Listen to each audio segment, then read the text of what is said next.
Good morning, good morning, good morning. Thank you for tuning into the Equity Channel, where we provide the highest quality stock market analysis to individual investors. Our goal is to help you improve your returns while keeping you up to date with everything that you need to know. Helps investors beat the market is information and knowledge of how to use it, and we'll provide you with both. Before we get started, be sure that you subscribe and turn on your notifications. Because every time we drop a new episode, money is made. Good morning, good morning, morning. Let's get right to it. Let's get right to it. Little gap this morning. Little gap this morning. You know, a little gap there as y'all can see. Um, Good morning, Anisha. Good morning, Alicia. As you guys can see, your support and resistance levels were already in the chat waiting for you, right? Already in the chat waiting for you. First point of resistance we had at around 546.98. If we can't get to that level, that's already the first sign of issues for the morning. Sign number one, cannot make it to the point of resistance. Um, First point of support this morning should be somewhere around 532.01. Yes, we got a support area right here. We're talking in the event that this falls through, or in the event that we do end up pushing forward towards some of these higher levels here. What might the market have in store for us? All right. What might the market have in store? That is the question.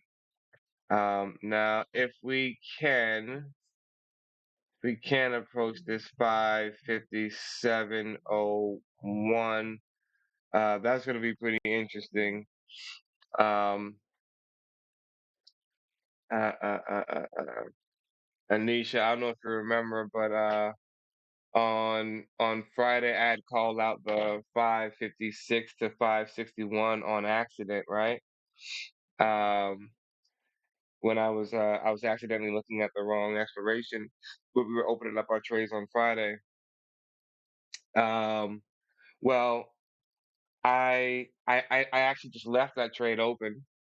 I actually just went ahead and left it open. I just said, it is what it is. We've been putting such a small amount into these trades. I just said, whatever.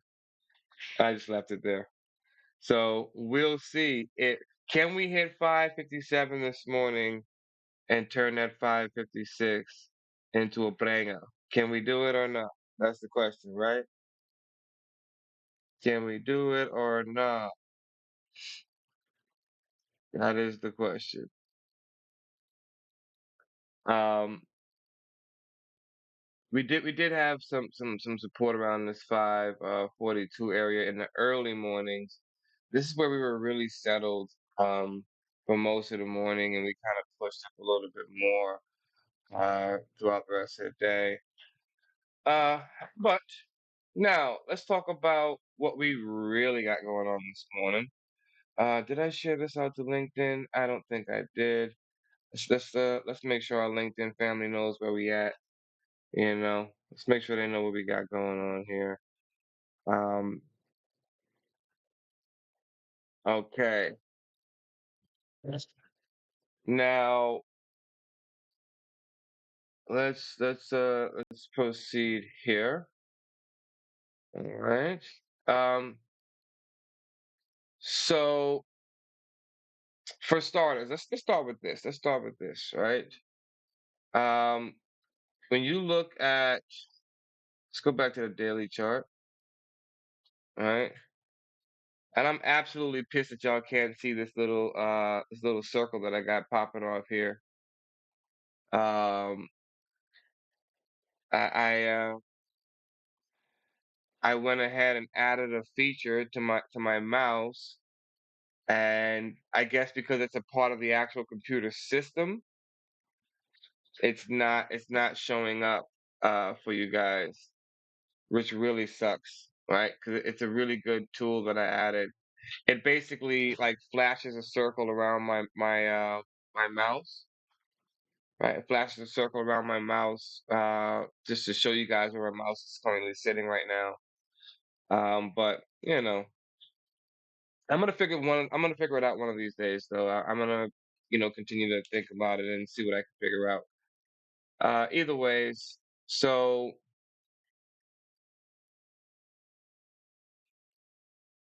volume analysis. Let's start with that. Now, first things first, as we talked about, we need to break out of this range right here. So you see this range on Wednesday. See that wide range right there. Um, in technical analysis, this is known as a master candle. Yes, it's known as a master candle. All right. So now, as we as we talk about master candles here, the premise is this, right? So first things first. This would be known as a what they would call a benchmark bar, right? First and foremost, that's what would be looked at. That's how it would be looked at first and foremost as a benchmark bar. Um, and it comes in and it takes out just days of comes in and it takes out just like days of of previous price action. All right. Now,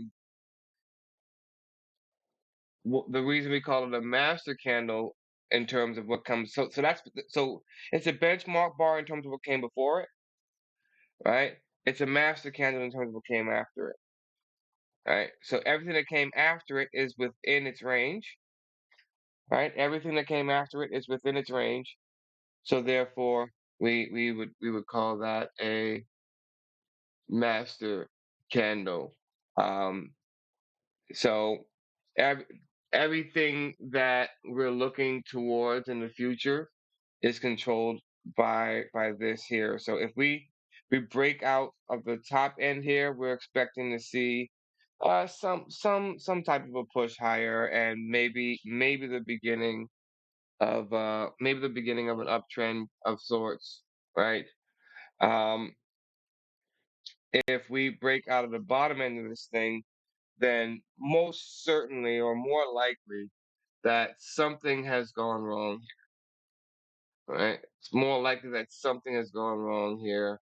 Um, we're talking about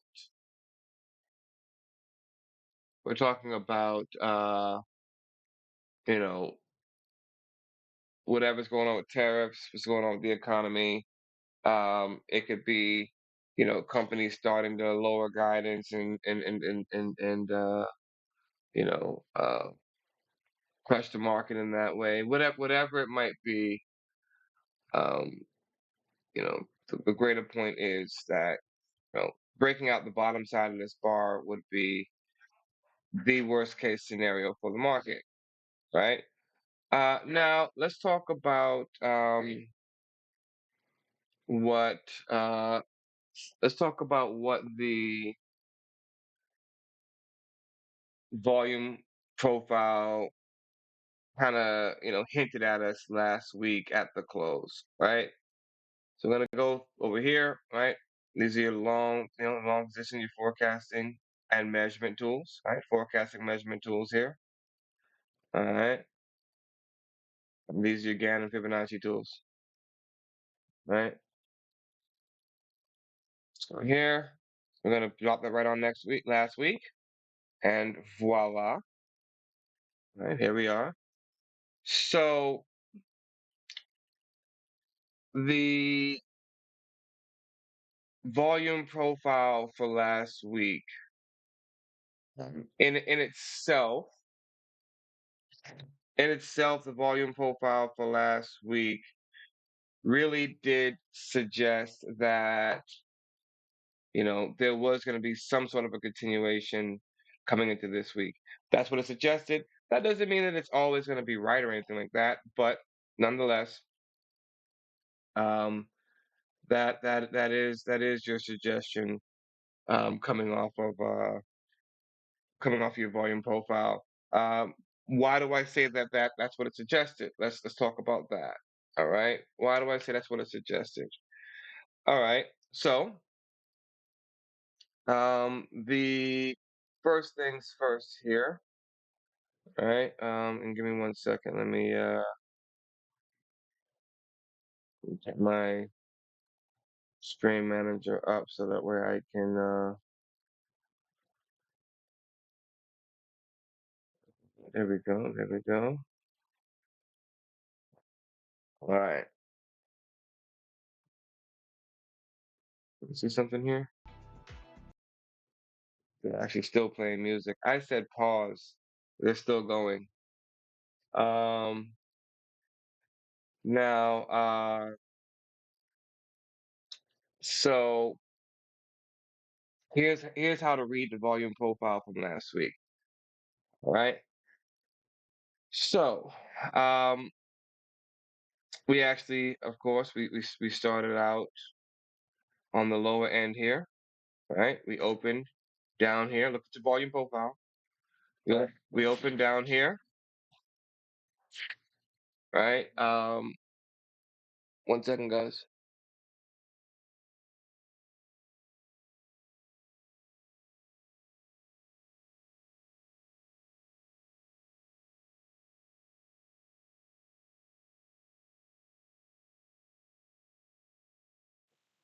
All right.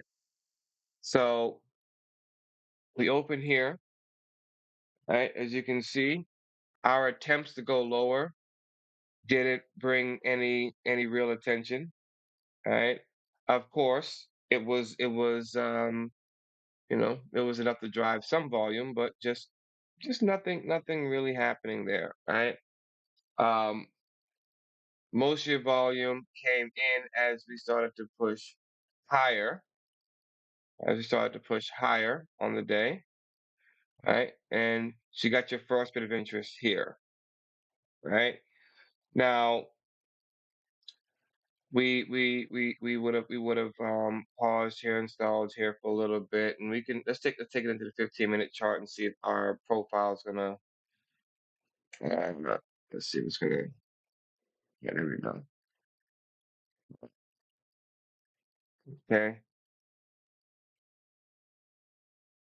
there we go. So as I said, see that stalling and pausing here. See that stalling and pausing here. All right. So um, this is Monday. Open. All right. Doesn't get much attention down here, but as you push into this area, volume starts to come in. All right. So you start to see that going on there. You push higher. You got a little bit of a gap here. You drop back down to this area where you already had some interest. This gives you a nice solid base, right? A nice solid base right here. Okay. Um, sure, we can attribute this right here to the announcement that came from Trump last week. Um, you know, Nonetheless, the what eventually happens in the market, what eventually happens in the market to see things pan out the way that they do, we have to accept them for what they are, right? So, you push higher here, right, on that announcement.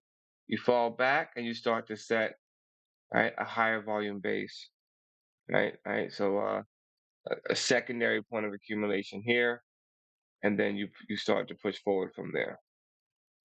Right? You start to push forward from there, and you know, uh, at that point, you end up closing outside of the value area high, right? And so these two bumps here in volume, I'm looking at it. So these two bumps here in volume, right, are these two bumps here in volume are your first signs that a continuation might be coming, and then the close outside of the value area to the high side, right? Just solidifies that thought process. That's how you read the profile, right? So, so either you're looking at it like that, or you're looking at uh, all this volume here, and then we push away from that to close at the high end, nonetheless, and above this. So you had your point of control here. You pushed away from that to close on the high end. Very similar, same thing. Okay. So that's how we can read the volume profile from last week. All right. And that's pretty much what we could have expected. But of course, with Donald Trump and everything that he's got going on, that doesn't mean that it had to pan out that way, right? It's not a guess. It's not an educated guess. It's just an observation, right? Nonetheless, all right. So let's just go ahead and start. Let's start a fresh volume profile here. Start ourselves a fresh volume profile here and see what that's looking like so far um, on the day.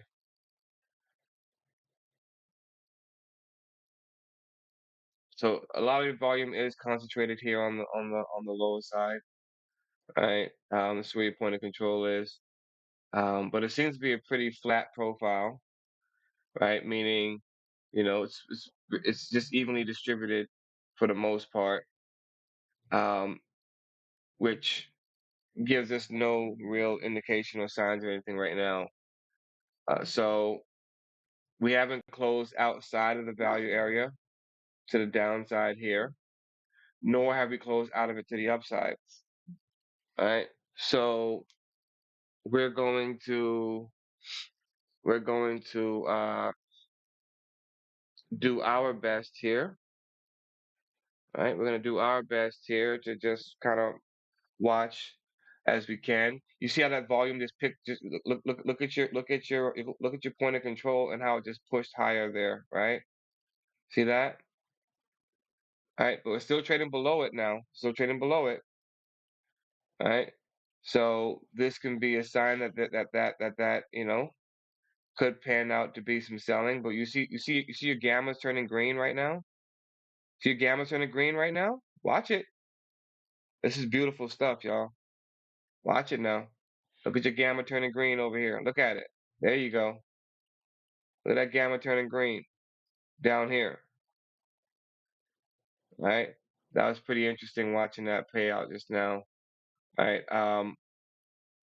Again, we'll have to pay attention to see how this ends up working out. But you know, let's come back to this. Let's come back to this later on. Let's for now. Let's keep our volume profile. Let's keep it out to Friday, right? So that way we can at least have some data from Friday. So okay, so if we look at it from a perspective of what happened on Friday, coming into today, all right, then now here's what we see. Now here's what we see. So we do have some volume coming in here. Not much in comparison to what we saw here on Friday. But this most certainly was some bit of accumulation that happened before we ended up here this morning. So, it is in fact a sign that the market had in its mind that we would get some positives coming into this week. That's what it had in its mind. That's what it had in its mind. But what does it end up? What do we end up seeing today? That's the question. Now, the average true range.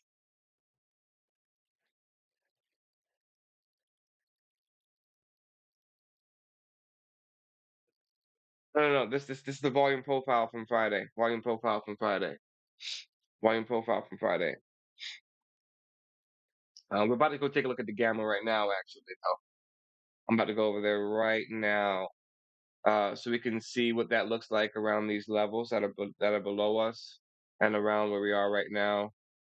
So far the range has been from 539 to 544, just about 539 to 544. Let's go. Let's go. Let's dial in. Refresh. All right. Okay. So you got this tab bit of resistance right here at 541. All right. And this tab bit of resistance right here at 541. Um, what I like to do when I come and look at the gamma exposure, I like to focus on the I like to focus on the positive gamma first. Now, of course, we have right here this this negative gamma that um that is most certainly a very large, you know, yeah, yeah, yeah, yeah. Um, so, this we have a very large allocation here relative to everywhere else in terms of negative gamma here and here. So 530. So we did say our first support was around 532-ish, as you can see. That may not bring much support today. That may not bring us much support today, right? If you go back in your right, so 532.01. So if we do see the market break down today, we may not get much support. We may not get much support out of the 532 area, right? If we happen to, it'll be most certainly because you know large buyers and large speculators stepped in at that point. So if we get any support in this 532 area, right? I repeat, it will be because large speculators stepped in at that point. All right, let's make that very very clear. All right. Now, let's keep going here. All right. What's our trader cheat sheet looking like today? All right, so 551 is 50 on the RSI right now. So we got a decent way to go before we've actually seen a reversion to the mean and from an RSI perspective. We got a decent way to go, right? A decent way to go. Now, let's come over here, take a look at something. So, as you can see right here, you're really you're really bumping your heads here on this 14-day average right here. All right, we are we are currently within one tenth of a standard deviation from the um. Hold on, let me go back real quick. Sorry about that. I'm just catching your question in the chat. Um, so the size of the gamma exposure Um, let's go back over there real quick to bar chart, right? Um, let's go back over here real quick. Okay, so the size doesn't really matter, right? It's not the size that actually matters on this at this 532 area, right? Because clearly we have more negative gamma here. But look at how the gamma is shifting though. You see that? Look at how your gamma is shifting. You can see how it's shifting right now. Everybody see that? Look at how your gamma is shifting. All right, that wasn't like that the last time we just popped into here. All right.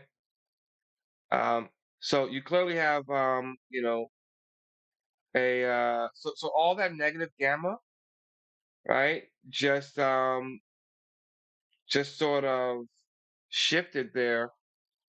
So you still got this negative gamma at 540. This still is the largest point on the chart. Still the largest point on the chart. Um, See this 532 is actually a smaller gamma position. That's your smaller gamma position. The point though is if you look earlier in the chat when I had the Nightbot post the support, right, and resistance for the day, well, the first support, if we actually break through this area here, would have likely been around 32-ish area. What I'm saying to you is, right, we're talking about negative gamma. So if gamma's negative, then market makers should do whatever the market's doing. So if the market's selling, then market makers should continue to sell with them. That's how that works. The only buy the dip point is going to be at around 538 right here. So this would be like our okay, one second guys.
Sorry about that guys, I'm back. All right. So yes, as I was saying here, right? So whenever you have next, so okay, see how these ones up here are going upward? See, y'all see these ones that are going upward here? This is positive gamma. That means, right, your net gamma is positive. So, for example, at this level, right, when you look at the gamma in a contract, you look at the gamma in a contract. Um, if it's on a put contract, it's negative. If it's on a call contract, I'm sorry, if it's on a put contract, it's negative. If it's on a call contract, it's positive, right? So so basically, when we say it's net positive, that means we have more gamma on the call side than on the put side. When it's negative, that means we have more gamma on the put side than on the call side, because that's the only way it can end up being negative. So let's get that very clear. Now, um, when we have more gamma on the put side, whenever we have more gamma on the put side, market makers are more likely to do whatever the market's doing. Okay? So, in other words, the market starts to fall here. Market makers are going to join in the selling. That's how they hedge. That's how they hedge. All right. So think of it like this, right? So they sold a put contract, which means they would make money if the market rises, right? They sold a put contract, which means that money would be made if the market rises, right? So if if they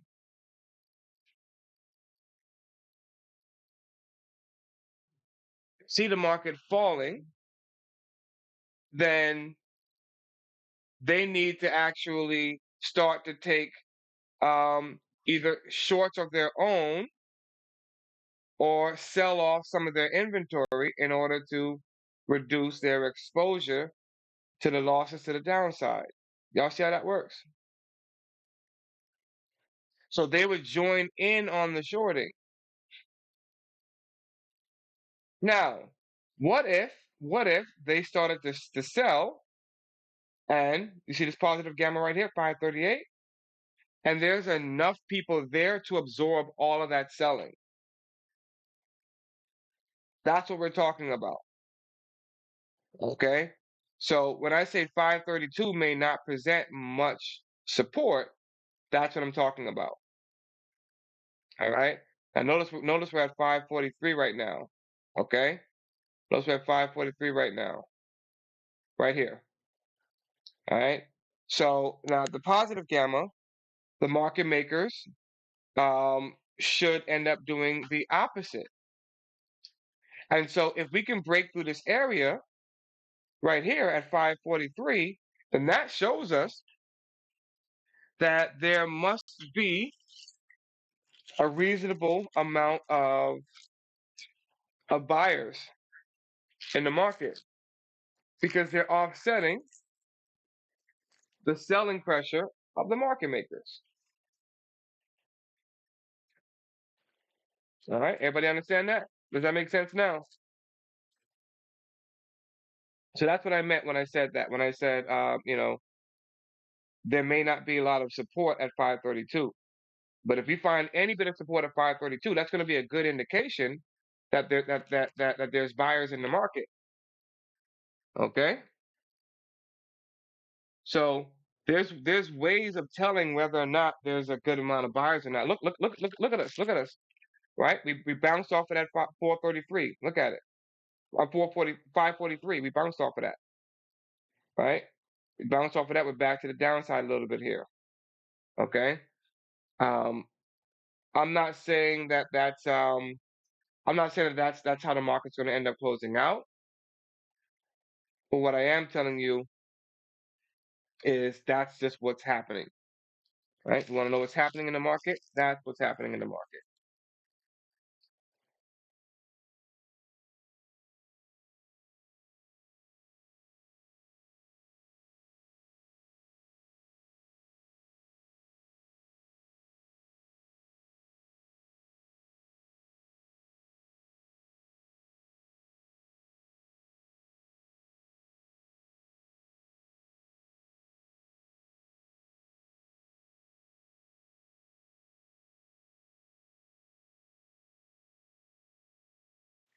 Now, the next thing I want to talk to you guys about was this right here.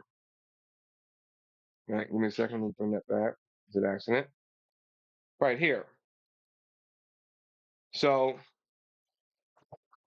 we are also in a we are also in a consolidation range here.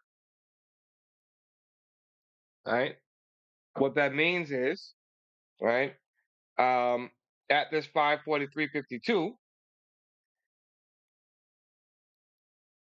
we are less than a half a standard deviation from the 14-day average. So, we actually do need some big buyers to step in here, or we're probably going nowhere.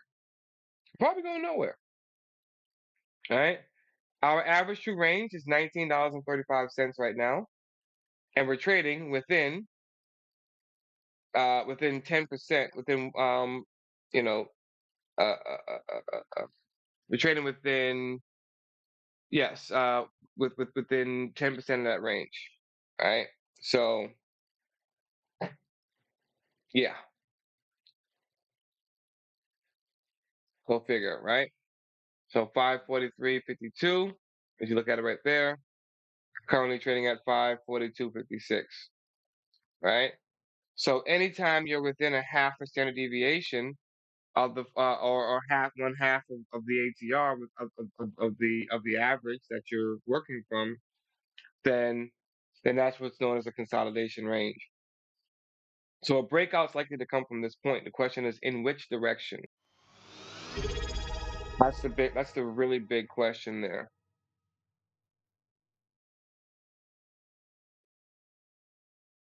Heisenberg H2O, shout out for the sub, man. Shout out for the sub. We just hit our stream goal. All right, that's what that means. That's what that is up top. We just hit our goal. All right. We had a goal of 10 subs. Shout out to everybody for getting that done. You know, it's oh, okay. What to do, Saint? You know what's crazy? I saw that name and I had a feeling it was you. Well, partially because you had just sent me you just liked the message I sent you on Telegram. Uh, but but I said, you know what? That doesn't sound like a name that Saint wouldn't have. So yeah, so we're within this one standard deviation range right now, or one ATR of the 14-day average, right? So we definitely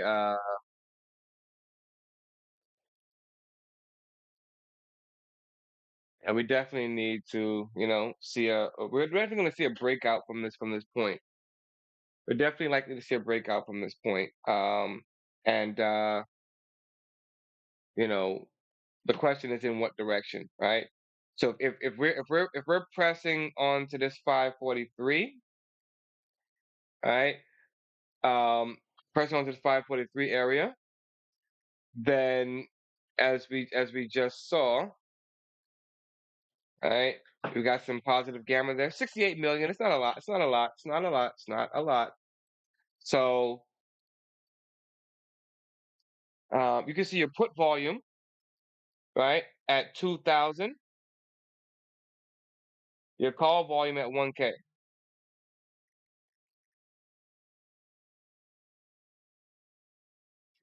All right. Um, but your call open interest is at 12,000, and your put open interest at 7. Okay. So that open interest is where that gamma exposure starts to come in at. Now, if I'm not tripping here, then this also just got bigger here, right? So it seems like more and more people are actually starting to take these 540s, pick up these 540s here, right? Or trade these 540s, I should say, right? So look at the put volume, 29,000. to 8,000. 29,000 to 8,000 right there from the put to call volume. And the put to call open interest is not that far off either, right? So want to keep that in mind. And what they can and will keep track of at times is whether or not people are buying those calls, or that volume is happening, whether or not it's happening above the asking price or at the asking price and stuff like that. And that becomes an indication of, whether or not people are really trying to suggest the market is about to take a dip. All right. 541.90, we're back down to 541.90, it shows there. All right. We're pulling back off of that. So we're still waiting to see which way we break off of this point right here. Let's go to our economic calendar. All right. By the way, China's export growth beat estimates. We talked about this yesterday, Anisha. That was the reason they were weakening their currency. This was the reason right here, right? So that way they can boost those exports. And the exports grew by 12.4%. The consensus was 4.4%. My lord. Okay. Um, mm, mm, mm, mm.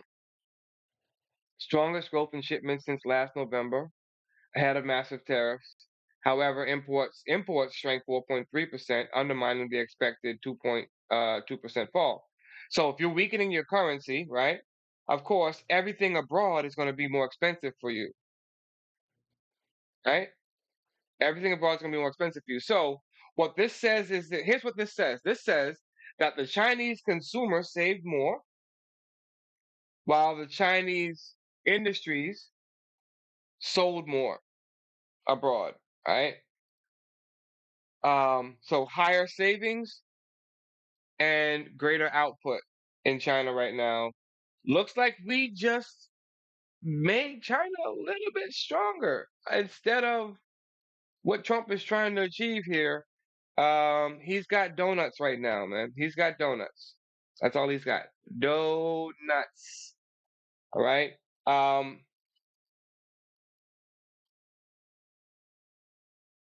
uh, uh, uh, uh.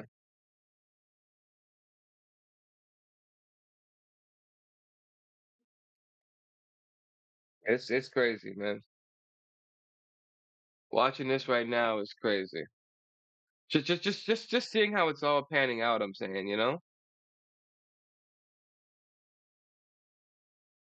just seeing how it's all panning out.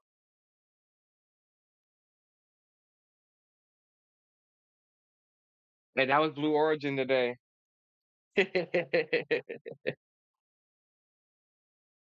um. All right, here we go. Here we go. So remember we had some resistance at 543, right? So let's just drop a little. All right, add some resistance at 543. Let's all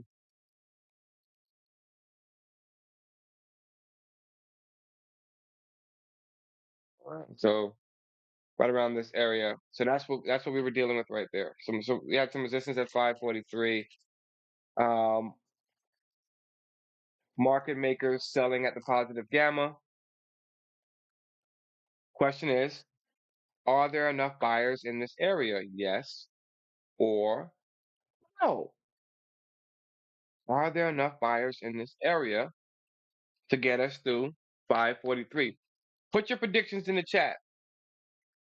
Who says that we do have enough buyers at 543, and we're gonna bust this thing out. By the way, um, I hope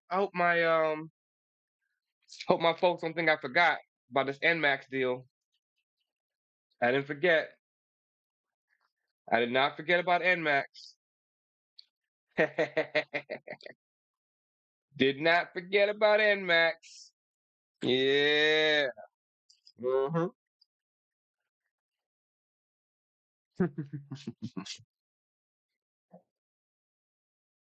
Where you at? Where you at? We most certainly did not forget about MX.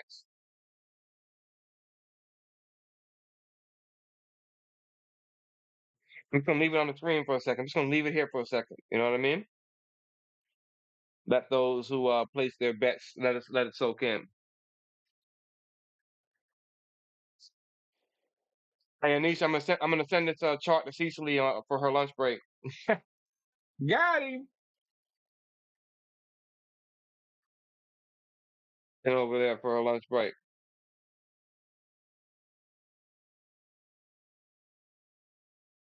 Okay, I got you. I got you, Saint. So here's how this works. Let me get off of NMAX. You know, I don't want to cause any anxiety attacks. You know what I'm saying, Anisha? All right, now gamma exposure. How does it work? All right. So we're talking net gamma. Talking net gamma. All right. So when it comes down to net gamma exposure, we are talking about whether or not we're talking about whether or not market makers have to buy to hedge or sell to hedge. I'm saying it that way to keep it simple. All right. So if you look right here, you see this massive gamma exposure that we have at this area here, um, to the negative side. Whenever gamma is negative, that means that market makers are likely to be selling in order to hedge or to reduce their risk. When gamma is positive, it means that market makers are likely to be. No, I'm sorry. Let me rephrase that. So I said selling because we're currently falling. Let me rephrase that. Market makers are likely to do whatever the market's doing when gamma is negative. So in this particular case, as they break this area, they're likely to be selling right now. Okay. So whenever you hit a negative point of gamma, what are you doing? Is the market rising or falling? That's what you're asking yourself. Whenever you hit negative gamma, is the market rising or falling? If the market's rising, then market makers are going to start buying. If the market's falling, then market makers are going to start selling. All right. So that's that. Now, on the positive side, what's the market doing? Rising or falling? If the market's rising and we hit positive gamma, then market makers are likely to sell. If the market is falling and we hit positive gamma, the market makers are likely to buy. So, um, whenever we have a lot of positive gamma below us, that's actually the the call sign of a buy the dip environment. Right? Whenever we have a lot of a positive gamma below us. So if we had if below us was looking more like this, see all this positive gamma up here, right? It's not a ton, but I'm just saying you can see clearly that there's more positive gamma up overhead than below us. So clearly, as we rise, we're going to face more resistance. As we fall, right, we're going to face less support right now. So that's actually a sign that you know what the market is more likely still in this downward trend um, or bearish, having a bearish outlook, right?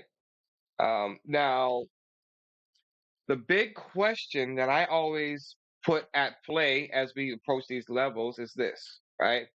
So 540, a lot of negative gamma here, right? A lot of negative gamma here at 540. If we don't continue to slide from here, if we don't continue to slide from here, then we must have had a lot of buyers. Must have had a lot of buyers here. Okay, so that's how that works. So same goes up here. If we if we hit this point and we didn't bounce off of it, which we already did, So there clearly wasn't as many buyers as we needed at 543, right? It clearly wasn't, right? So the market makers were likely to sell right here, do the opposite of what the market's doing. So we rose to 540, 541, 543 here. I meant to say 543 here.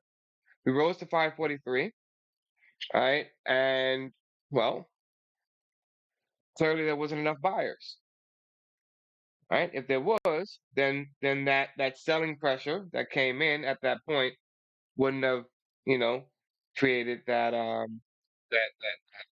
shift to the downside or that imbalance to the downside, right? So, I just take quick glances at that. I'm not gonna stare at that all day, right? We kind of already know what's what and what's where right now. We know what's what and what's where right now, right? So we know we have some positive gamma here at 543, right? Below 540, right? If we hit 540, do we have enough buyers there? That's the question. So when you hear that talk about the battle between the bulls and the bears, yeah, definitely, yeah. Gamma exposure tells everything, actually. Right? It actually tells everything at every level. Gamma exposure tells everything, right? So and it makes it makes things a lot easier to interpret, in my opinion, right? Because look at how we can look at the market now. Hey, you know what? It must be some buyers. Look, and look at the buyers right here. Right, as you break 540, look, you see the gamma. So this is right here. This is delta right here. We changed our volume to delta, right? So basically, you're buying versus selling in essence. So you can see how we're falling below that 540. We're running into buyers, right? So there you have that. So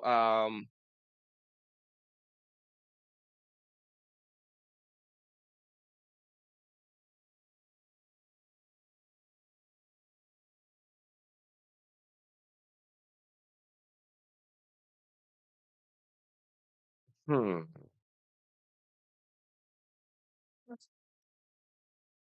just looking at some things right now.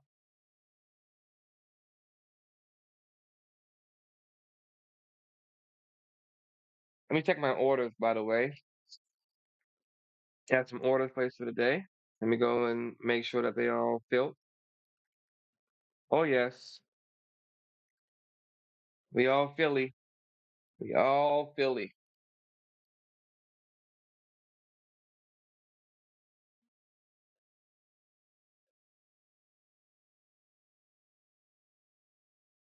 Great deal there. Great deal. All right. Well, let's take a look at a few things that I wanted to talk about today. Give me about 2 minutes, and then we are going to have a conversation about the latest Wall Street forecast. Okay, we're gonna have a Marie Kondo came through. We're gonna talk about that later in the session, Terrence. We're gonna talk about that later in the session when I open up the trading session. So give me a quick second, guys. I'm going to I'm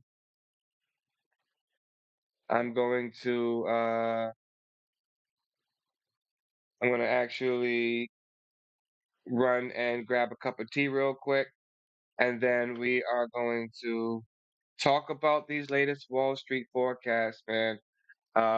Be back in a few secs.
Nisha, how you feeling about that new music?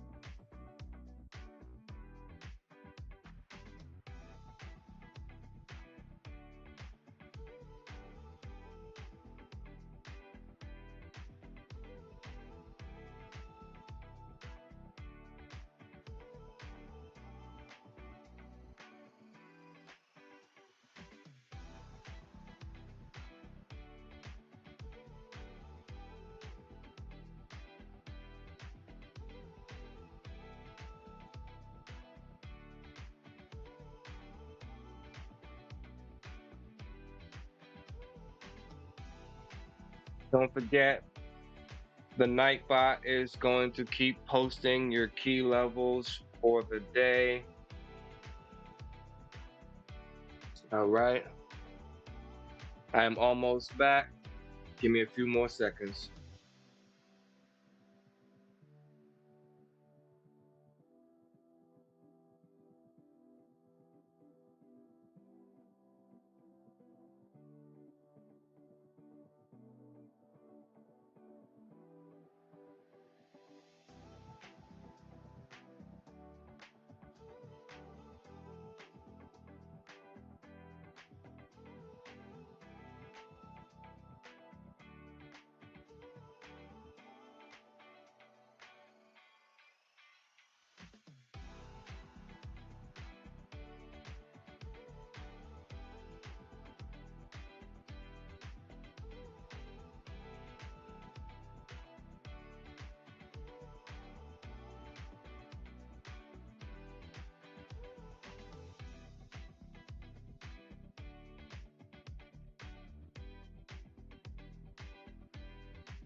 All right, let's see if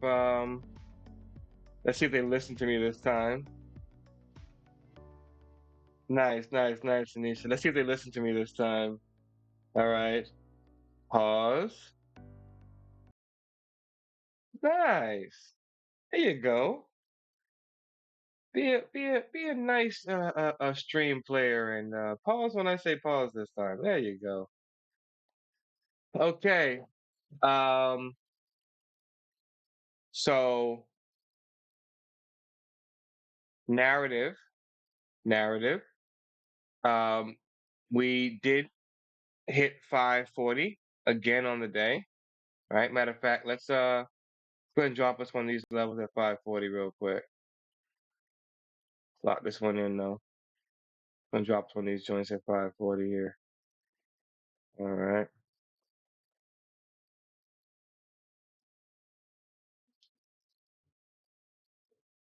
540. All right. So we did hit 540 again on the day. And so remember when we talked about this, we said within this range around that 14-day average, we are in a consolidation range. That's what's really happening to us right now. That's what's really happening to us right now. This. Let me show y'all again. This is what's happening to us. See that? We're like right up on that 14-day average. Okay. And as long as we're within a half a standard deviation there, that's going to be a consolidation range. Plain and simple. So we need to go beyond point 0.5, right? Either up or down. in order to actually be in a move. Right? Y'all feel me on that? We need to go beyond this by at least point 0.5 up or down in order to, so basically we need to be $9 up or down above this 543 level. So 552, from 552 to 534.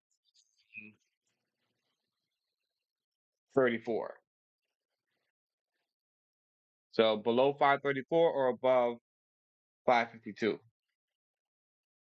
And that's when we can, from there, I tell y'all what, we break either one of those levels, I'll throw my next trade at y'all. I got you. How about that? We break either one of those levels, I'll throw my next trade at y'all. But um I see somebody donated to the see somebody donated to the dedicated learning challenge. Remember, you can throw some of your equity at the dedicated learning challenge, right? Doesn't actually cost you anything except for the equity you're earning while you watch, right? When we hit that dedicated learning challenge, so every time we meet that challenge, I am going to do a free class on a topic of your choice for all subscribers, right?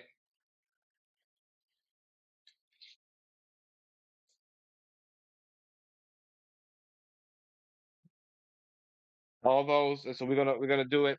So if you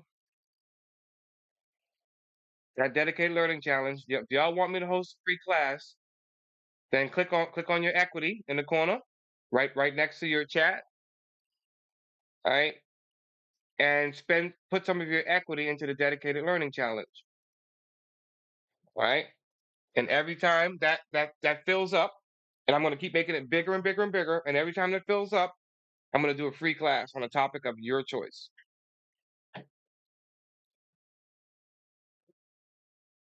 So and I spotted y'all 2,000 points just for the record. I spotted y'all 2,000.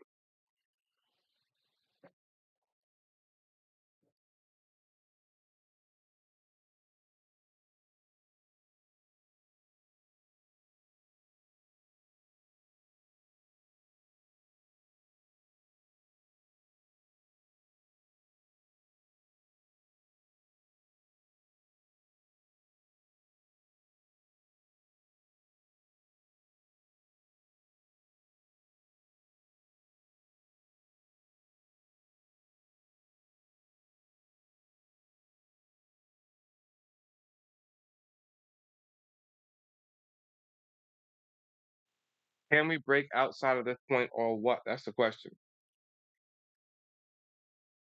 Can we break outside of this point or what?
And this is look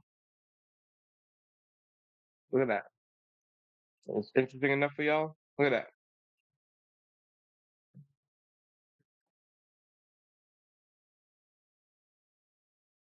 Come on now. Interesting enough. Look at those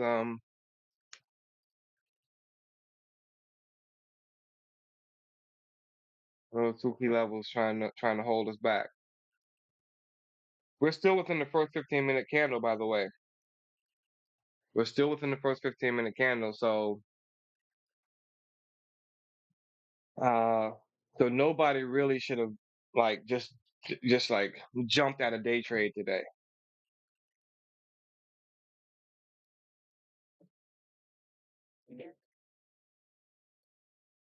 Now, granted, if you wanted to, I still would have went with a trade to the upside, even even after the pullback.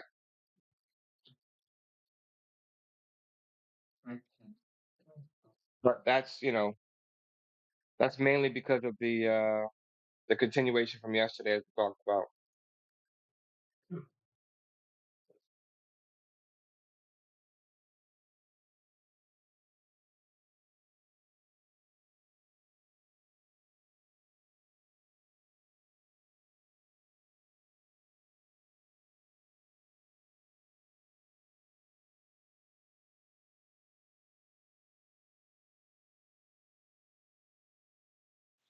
14-day average is not trying to let us live. I'll tell you that. That 14-day average is not trying to let us live. Let's go to the daily chart real quick. Let's bring that 14-day average out here. Let's bring them out. Bring them out. Bring them out. Bring them out. Here we go. It's just looking like right there. You see? So you're within a consolidation range. That's what I'm talking about right here. See, you're right up on that 14-day average. That's what I'm getting at.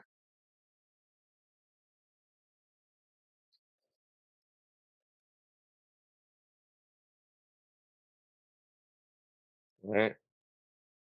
So you're still within that range.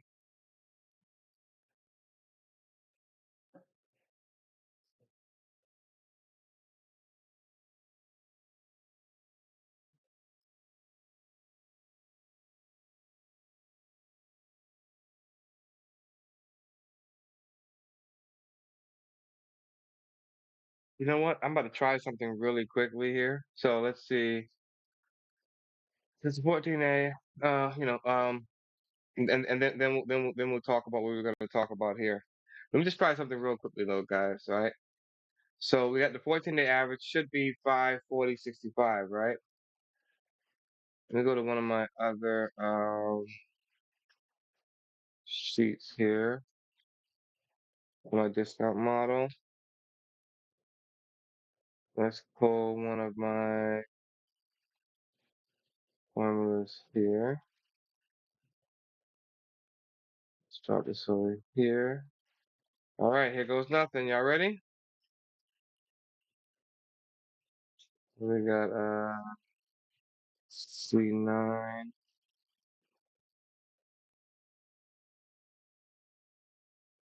minus 14.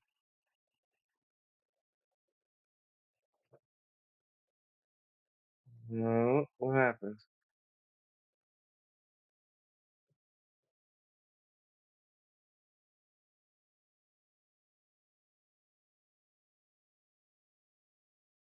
Why didn't it work? Hold on. Let's try this again. Oh, come on now. They tried that one. C9 minus 14. What they got going on right now?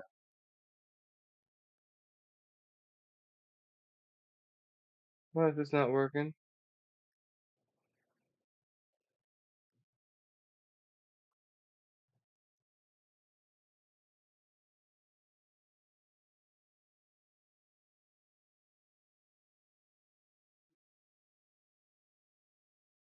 All right, hold up.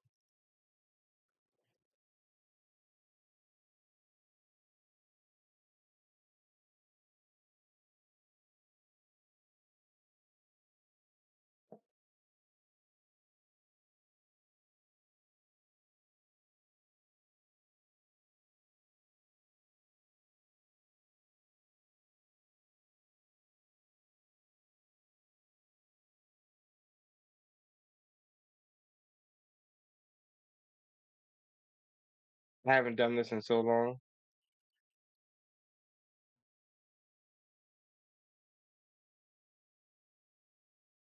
I don't even know if this is gonna work. I have no idea if this is gonna work or not.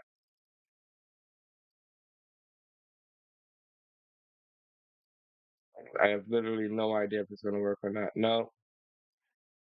They're killing me, Smalls. Why can I not take what's wrong with this formula? What is wrong with this formula right here? I don't understand it. What is wrong with this formula?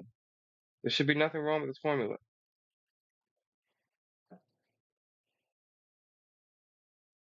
Is it the oh, you know what? Hold up. Let me see something. No, it ain't that.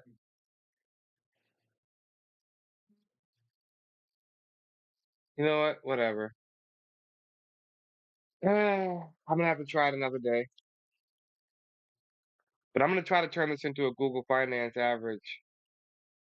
If it's the last thing I do.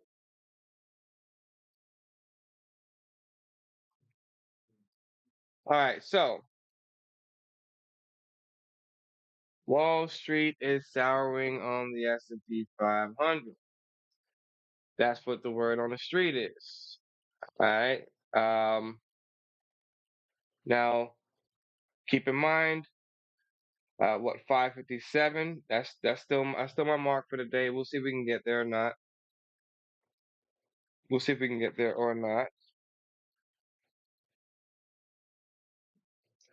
Um, you know what, Terrence? I don't think so. I don't think it's a data limit delay. I don't think so. It appears to be that I'm getting an error of some sort. That's what it appears to be to me. So we'll have to see. I'll check back on it later and see if I can get it done. All right. So more than half of Wall Street's major stock market forecasters have slashed their outlook for the S&P 500 in recent weeks amid turmoil sparked by President Trump. Now, I want y'all to remember, remember, right? We um we slashed our forecasts long before now, right? 1 second, guys.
Yeah, so like I was saying, so remember we slashed our forecast long before now. Um, And this is actually why we do that. Like, so I just wanted to kind of break this down, right? So we would slash our forecast in expectation for them to slash theirs. That's what we do. We slash our expectations because we know that they're going to end up slashing theirs.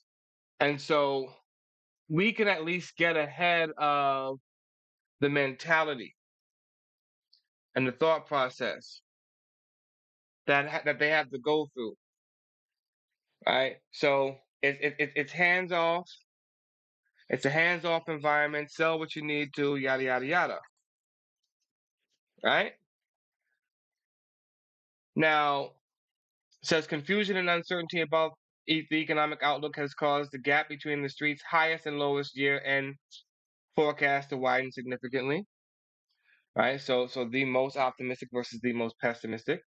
The average year-end forecast, year-end estimate from firms that have updated their end forecasts suggests Wall Street is now expecting stocks to decline slightly this year, rather than post a third straight year of gains. What have we been talking about? What have we been talking about? We're looking for the market to rise so that way we can finally open a long-term short position, right? That's what we've been talking about. Sure, we have a small short position open right now, but that's in a delta neutral position. What we're really looking for is for the market to hit one of these points higher, right? So that way we can, right, take a hammer to that thing, you know. So this is a rally that we look to eventually sell.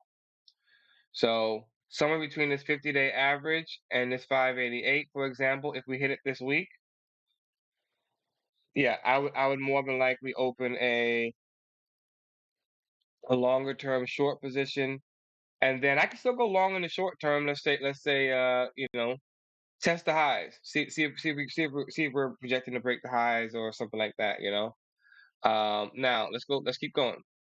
So President Trump's tariffs haven't just rattled the stock market; they've also made it nearly impossible to estimate where stocks are headed. Stock volatility jumped to fresh heights when President Trump on Wednesday, just hours after sweeping reciprocal tariffs went into effect, announced a 90-day pause to most of the charges. The pause sparked the SP 500's biggest rally since 2008, days after the index suffered its worst rout since 2020. Now, the president's unpredictable and unprecedented trade policy has amplified uncertainty among investors, businesses, and consumers, leading to sharp declines in each group's economic confidence. Look at this outlook, right? So before you take a good look at it, right? All of our estimates were 6,500 or higher. I repeat, before now, all of our estimates were for 6,500 or higher. Okay. Um, and again, don't forget, guys, click that. You're gonna see a little green box that keeps popping up to let you know that you're earning equity, right? Like I said, if you click on that green box, it's gonna show you all the options that you have. Like Terrence, you went into some of the options a second ago to put that highlighted message. You're going to see it says dedicated to learning challenge at the top there. If you click on that dedicated to learning challenge, you can put some of your equity into that challenge. If you guys fill that bar out, if you guys fill that bar out, I will do one free public class on the topic of your choice. Okay? So, all right, guys, y'all got an opportunity. Y'all got an opportunity. All right, and I'm gonna be continuous. And you have 16. Y'all have 16 days left to fill that bar. 16 days left to fill that bar, and uh, uh, uh, lock in a session. All right. Now, anyways, so when we came into the year, all of our targets were 6,500 or higher. I repeat, when we came into the year, all of our targets were 6,500 or higher. Now here we are, later on in the year, right? And what looks to be only 7 of our targets are 6,500 or higher.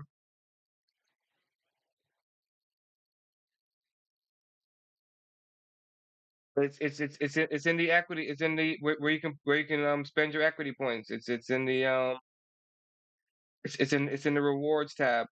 It's in the rewards tab. Right, the thing right next to the chat. Y'all don't see that green box that keeps flashing? Yeah, it has a percentage at the end. Yep. 16 days to fill that bar. You fill that bar, and I do a right, and I'll do a session on the topic of y'all's choice. All right. I gave y'all a head start. I gave y'all a head start. I put the first 2,000 in. I got y'all started.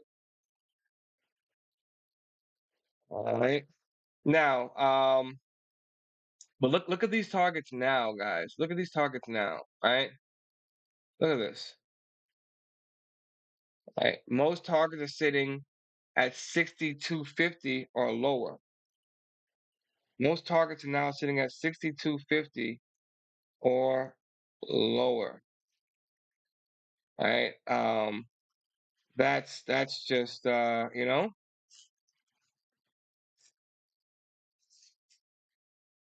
That's just that's just crazy there.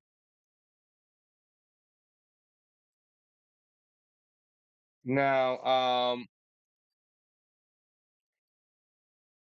the biggest jump was at the 5,500 to 5,750. So this actually is right around the first target we came into the year with, right? We came into the year with a target at around 5,700. And that was just our buy target, though. That wasn't our year-end target. We were just saying, hey, you don't want to buy above 5,700. That's what we told you to start off the year. And look at how the tides have changed. And now 5,700 is the second um has the second most 5,500 to 5,700 has the second most projections for year end. Now, Wall Street analysts have responded by slashing their stock market forecast. 4 firms, Bank of America, Evercore, Oppenheimer, and JP Morgan, cut their targets on Monday before tariffs. On Monday before tariffs were paused. Bank of America and Evercore both lowered their year-end SP 500 forecast to 5,600 from 6,666 and 6,680. So they're now at 5,600. So that's right around our buy target right there, right? Our original buy target, right?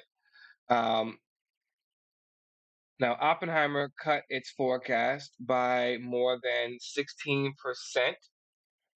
to 5,950. JP Morgan became the most bearish of them all when it slashed its S&P 500 target to 5,200 from 6,500. Now, I just be loving this stuff, y'all. I just be loving this stuff, y'all. I be loving this stuff. Watch this. Watch this. Let me tell y'all something, man. I just be loving it. Hold that for a second. What does that say right there, y'all? Look at this. Right? Y'all seeing that right now? This was our buy target. This was our buy target, 5,250. You match that up with what JP Morgan just put together, all right? Right here at 5,200. You can't make this stuff up, guys. You cannot make this stuff up. This was the present value of growth opportunities. I tried to teach it to a few guys last night. They didn't want to hear anything about it. No problem. No problem. Now, these are what your targets are looking like now, right? So cities remain the same at 65. Morgan Stanley, CFRA, Fundstrat, Dutch Bank, they they all remain the same. But everybody else cut their targets, man. Everybody else, all right? You cannot make this stuff up. All right. Um, I'm gonna put this in the chat, and we'll talk more about this later. In the Telegram.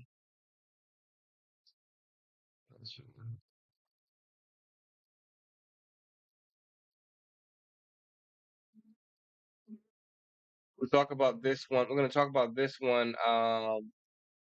Talking about that one in the session as well. We'll save that. We'll save that for when we can all talk. We'll save that one for when we can all talk.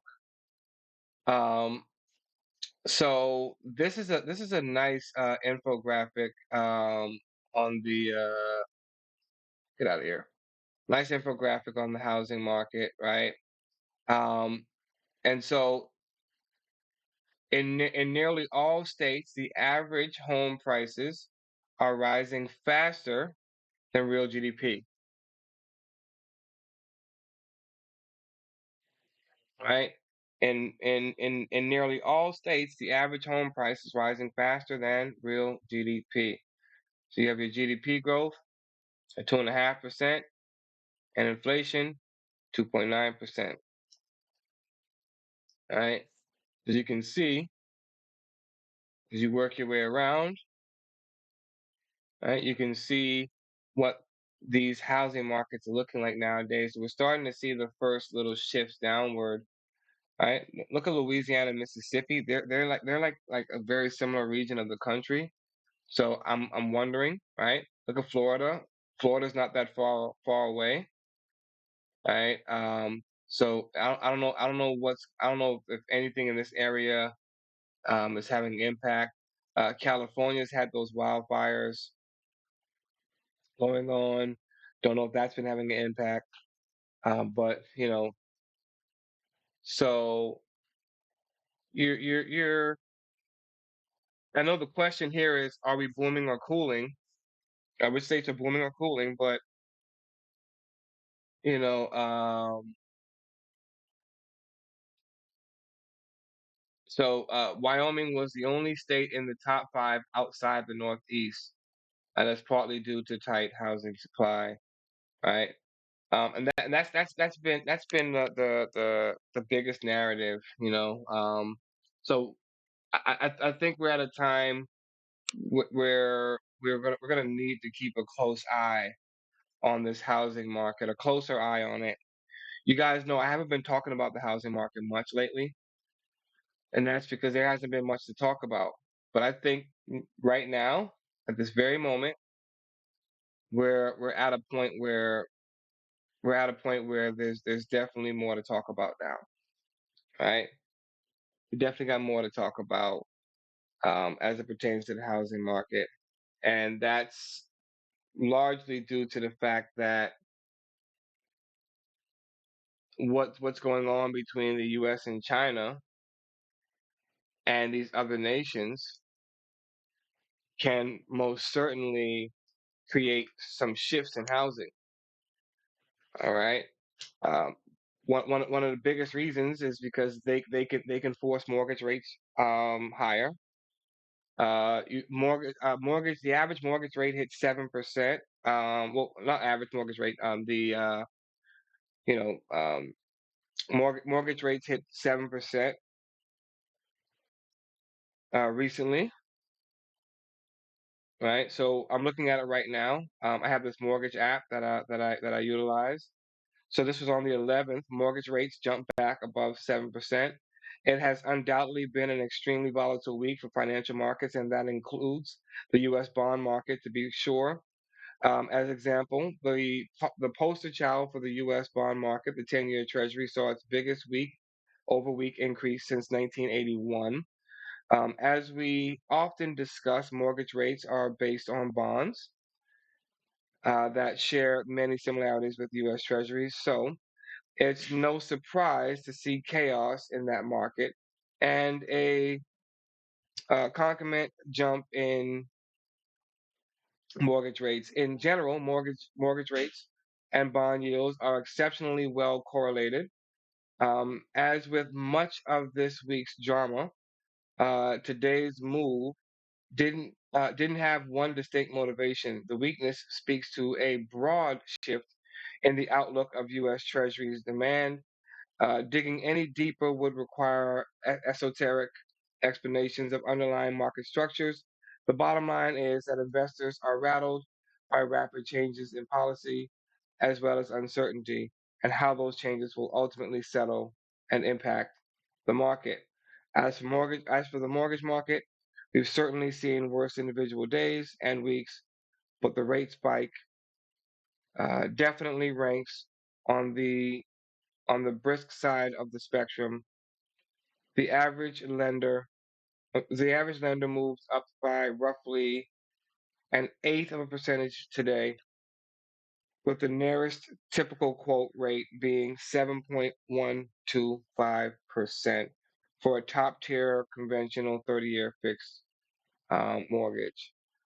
So this is where we're going to have to keep our eyes peeled a little bit here and see how this starts to impact the market. Now, yields were actually back down today, and I don't know if you guys are noticing it, but the VIX the VIX is almost below 30. It actually touched 30.26 today.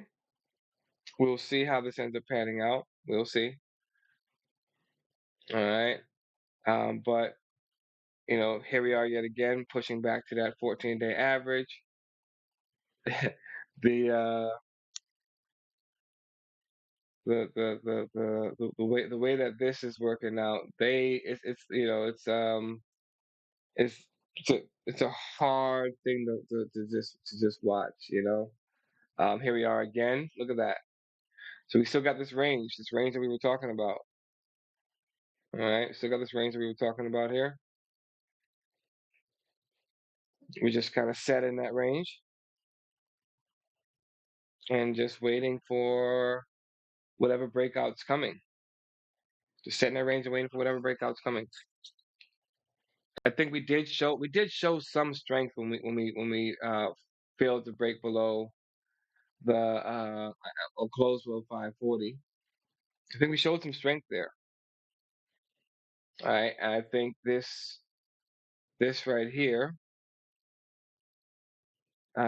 this area right here is going to end up eventually being um, a point at which we buy up. But I could obviously be wrong, and as I said, I don't think the market gave us any reason to really buy in the early going. So now it's already 11 a.m. Right now it's already 11 a.m. and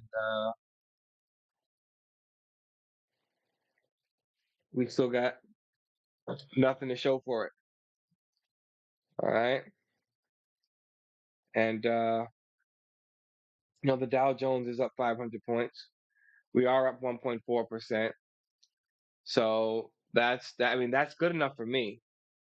That's good enough for me. But when we're talking from a trading perspective, I know there's got to be some disappointed traders out there today, as far as what's going on in the market.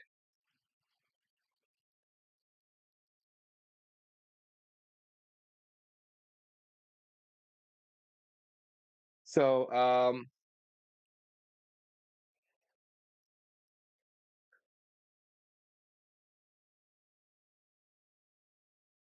so our conversation today,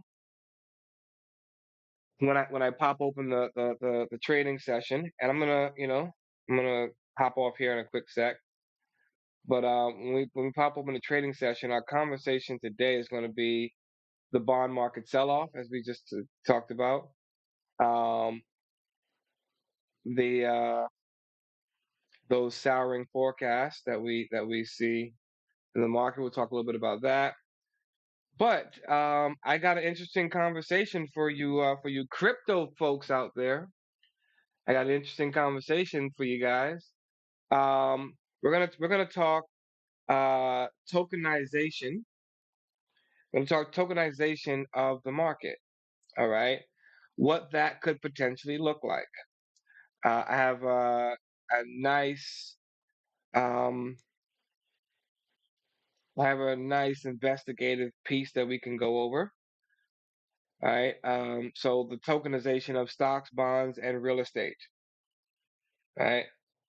Oh, I get the rolling eyes emoji? I get the rolling eyes emoji? So you don't want to talk about it? Is that what you're telling me? Hmm? Hmm? Hmm? That it? You don't want to talk about it?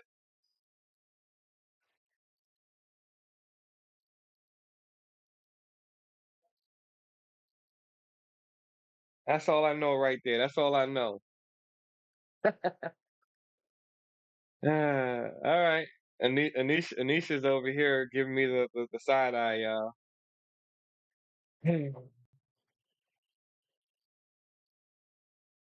What conversation has we had that hasn't been positive about crypto? All of our conversations have been positive.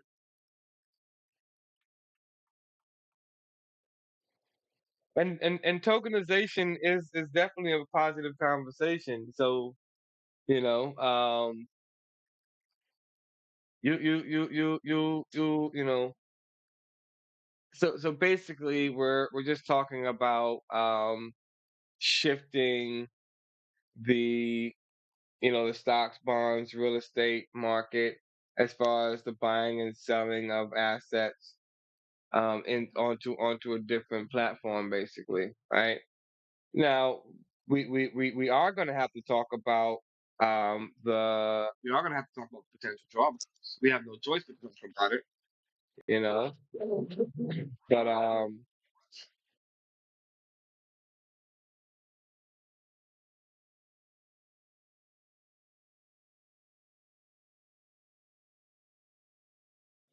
yeah, so we are going to have to talk about some of the potential drawbacks.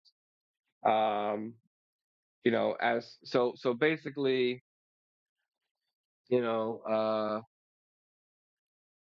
you know, one one one thing is for certain, and that is, when it comes down to the transferring of money, when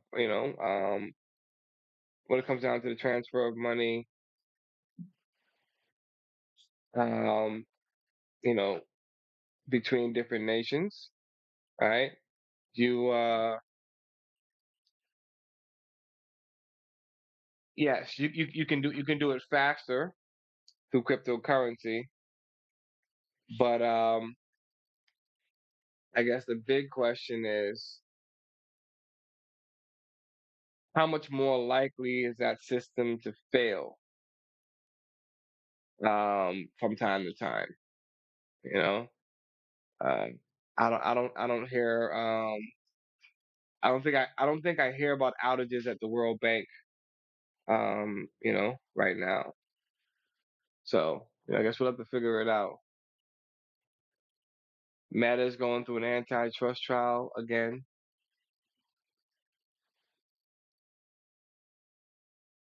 So they're down 1%.